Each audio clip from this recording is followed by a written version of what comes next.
Hello, my soccer universe. Yes, you've seen the PAOK shirt arrived, and I'm sorry I'm wearing it in defeat, but it seems fitting. I also decided to not change the background, except for these guys. Everyone here has played in the Champions League at one point, and B, I don't have the energy now to change and then change it back for tomorrow's video and so on. So you gotta deal with that now. I gotta deal with that too. I actually would like to have it a little bit changed, but no, will not happen. I will probably change it then when I do my draw analysis and so on after I talk about today's Europa League results. I will give you my thoughts on the draw. I still told you yesterday in the preview video, I am probably gonna wait a teeny bit with that for a simple reason. I wanna make some projections as well, which for Champions League is a teeny bit easier than it is for the Europa League, because they need to take the Champions League into account. But I will get there, and you will get all the probabilities for winning or making it out of the group. So I think should be interesting and worth the wait. I might even hold this back until we get there, but let's see how it will go. Let's talk about the Champions League qualification playoffs, the second round. I have to say, this was a rather blah in many ways. I mean, there were only 3 games that kind of had some suspense, really, and most of those teams were just too afraid.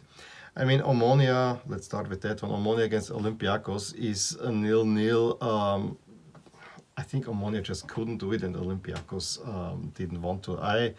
Honestly, I was surprised, and this is my ignorance of Cypriot football, that Omonia played at home in red. I was expecting them in green, and yeah, so Olympiacos had to play in blue. This was a little bit weird to me, but hey, what do I know? Ferencvaros Molde was probably the game that I not looking for most, but at least for the games that happened on Tuesday, I looked forward to that most, and it was a complete disappointment. If you see the big chances there, this tells you everything about the game. This was timid to the nth degree, and Ferencvaros just tried to get the result over with, to get the draw, and Molde did not have the means. I mean, Molde probably had a few more chances, but didn't have the means to go through. And Dynamo Kiev against Gent, there were many goals scored, but it was quickly done. I mean, Gent never really had a chance. Bujalski in the 9th and the Pena with a penalty in the 36th set Kiev on the way. The 49th, another penalty, this time by Rodriguez, makes it 3-0, and then Gent just wanted to get a goal, and it was almost comically how they did not manage to get the goal. Yes, the Wednesday games, there was a little bit more excitement there, especially Midtjylland against Slavia Prague, because very early on Slavia gets the goal, and that kind of set the game on through Ola Jinka. Was kind of confused because he tries to punch it in once, it bounces, and the Midtjylland defenders cannot get a hold of it, and then for a second time he makes it. And from that moment on, Midtjylland was actually not on the field, and Slavia Prague controlled and had even more chances. I think it was really for most of the rest of the match, you were wondering, when are the Danes gonna come? They actually get then the equalizer from, I think it was a dead ball situation where Kaba then heads it in, and this was, I don't want to say against the run of play, but it came a little bit surprising. Let's put it that way. Slavia looked a more settled team, and a team that will be able to play this down. Well, no. They're a very weird hand penalty. Yes, you can give it this way around the 80th. The ball basically comes down and falls on the hand. I hate those penalties when they're given that way, but I see by the letter of the law, you gotta do it this way. So actually, the guy I who who was it? So a Midtjylland attacker steps up, and the penalty is saved, and the game moves on a little bit, and then the VAR kind of, and you see already, yeah, VAR, the referee is communicating. The goalie was just by a little bit off the line. Yes, he moved too early. He went off the line. It is by the letter of the law. It is absolutely correct. But it is a cruel, cruel, cruel fate, because then Schultz steps up. The goal is again almost there. And that tipped the game. This was a humongous penalty decision, because on that the game hinged. If Slavia would have, if that penalty was not scored, if the initial penalty would have stood, and again, by the letter of the law it was correct that it did not stand, then I think Slavia would have made it. But then all hell broke loose, and Midtjylland can add two more to Onyaka and Raya in stoppage time. And the small town from, was it Henning or whatever, the town makes it into the Champions League. So first time qualifier. I wonder actually, Midtjylland fans, what is in the logo of Midtjylland? What should that be? That's what I'm interested in. Salzburg makes really hard work of a game that should never have been hard work. They are clearly more talented. They get the leads through Taka. They cannot put the chances away. And then with a goalie mistake, and I don't know why this Stankovic guy is still considered among the national team goalies for Austria. I mean, there is a shot that he just fists directly into the path of Karsev again, who takes another one. I mean, a clear goalkeeping error. Either if you cannot catch it, you need to not fist it away, but at least you had enough time to kind of catch it yourself. Salzburg was shocked by that, and I thought at that moment, yeah, the Salzburg curse is coming, because even with 1-0, I thought Maccabi is only 2 goals away, and we had that before many times when Salzburg thought they are through, and then it's not.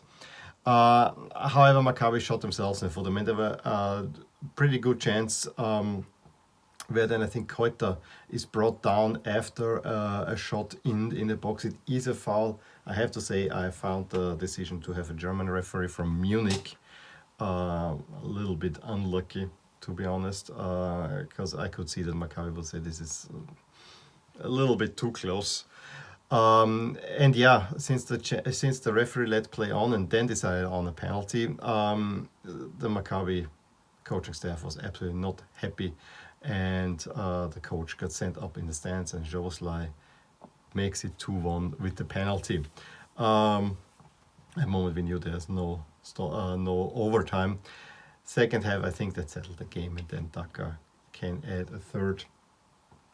And Salzburg plays it home rather easily, and for the first time, and I think it's the 12th try, they survive the Champions League qualification.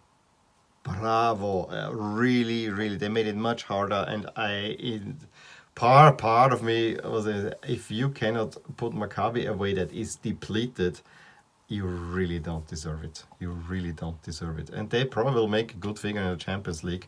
It's just there's a blockage against those opponents. And I think blockage is also how I would describe the game between PAOK and Krasnodar. It was really not many chances. I mean, PAOK needed to get that goal. And yes, the longer the game went on, they had their chances, but it was always half-assed headers, or that a header you're free and you cannot get it on goal. But and Krasnodar is, of course, how to say, is a little bit more better on the ball than PAOK. PAOK, I had the feeling, was coming more through the fight, but I actually thought they really had it in them, and they probably could have again taken the lead. However, after Smolikov cross, Michailidis produces an own goal that, if he wants to score a goal like that, he never would do that. I mean, it was a beautiful own goal. But I thought, oh no, the game is over. No, it was not actually, because after Schwab free kick, El Kaduri gets the equalizer, but just a minute later, Krasnodar puts one, and it's 2-1. I don't understand why PAOK had to play in their away jerseys, although they are really beautiful. Krasnodar with black and green, those are not too, those are too dark jerseys. You have to have a light one in there. But yeah, I was disappointed from that because I was really hoping that PAOK can make it. Fortunately not, so we have Krasnodar in there. Let's look quickly at the pots for the group stage draw, which will happen today. Pot 1, we have Bayern and Sevilla, the two winners of the European competitions, and then, you know, it's the champions up there. So I think everyone would want to have Zenit and Porto in their group, I'm pretty sure. Because in pot 2, it's basically it's England and Spain, what's left, and Ajax and Shakhtar make it in there as well, Dortmund. Pot 3, the remaining Italian teams are all in there. Yeah, Salzburg, Leipzig. I see that the Germans are really nicely spread over the pots, whereas the other leagues are far more assigned to a pot. So it's kind of pot 1, if it was paid, pot 2 is in England, I know. Pot 3 is then Italy, and Germany is all spread over. Of course, pot 4, I don't see here the nuclear option out of pot 4, maybe Gladbach, but I actually don't, or Rennes. But honestly, I don't really see that there will be a tough team from pot 4. Like last season, we had Inter in there. So I think now it's a little bit more level, although, you know, we could have a group with Porto, Shakhtar, Salzburg, and then one pot 4 team, which probably will not look all that great. But let's see what the draw will pull out. Let me know if you watched any of these games. How I found them rather blah, to be honest, and I want to hear what group do you want to see. That's, of course, always the interesting part. Give me a thumbs up if you enjoyed this video, subscribe to my channel if you want to see more, and I will talk to you soon. Bye. Hey there, I really hope you enjoyed this video, and if you did, here are some videos and playlists that you might enjoy too. Also, please consider subscribing to my channel and clicking that little bell icon so that I get updated whenever something is happening in my soccer universe. And with that, have a wonderful day.